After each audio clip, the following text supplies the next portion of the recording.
Онлайн ойындардың зардабы. Технологияның қарыштап даму заманында әлемде түрлі балаларға арналған ойындары пайда болып жатыр.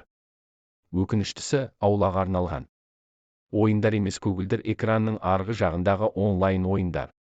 Ол ойындардың зияны қаншама, оған ешкім бас қатырып жатқан жоқ. Әйтеуір балам тыныш, мазамызды алмай ойын ойнап отыр дейміз. Қазіргі таңда баланың дамуына кері әсер ететін ойындар көбейіп барады дейді мамандар.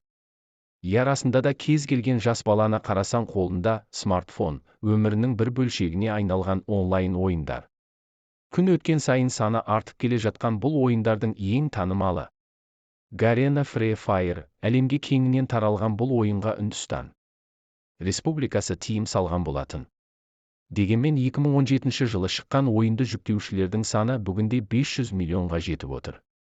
Бұл қазіргі уақыттың дерті онлайн ойындар екеніне дәлел. Әлемді қайтеміз, өз елімізде де таңын осы ойынмен атырып, күннің қалай батқанын байқамай қалатын балалар көбейіп келеді.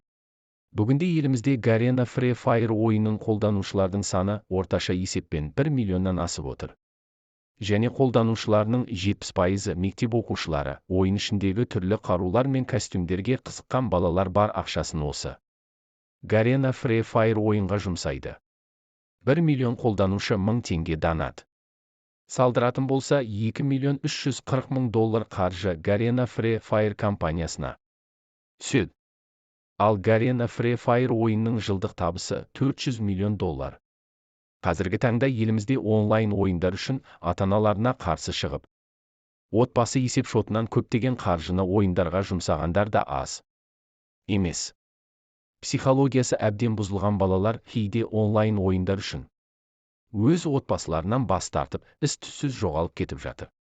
Шетелде онлайн ойынға жан тәнімен берілген бір жеткіншек өз қарсыласын ойын ішінде өлтіре алмадым деп қарсыласының үйіне барып қылмыс жасаған. Виртуалды әлеммен шын өмірді ажырата алмай онлайн ойындардың жетегінде жүрген ересектеріміз де жетерлік. Оңтүстік Корея елінің 38 жасар азаматы 10 күн бойы үзіліссіз онлайн ойын ойнаймын деп қаза тапқан. Және жаңадан отау құрған оңтүстік кореялық жас отбасы онлайн бала өсіру ойынын ойнаймыз деп өз сәбилерін қараусыз қалдырған. Соңында сәби қаза тауып, жас жұбайлар бас бостандығынан айырылды.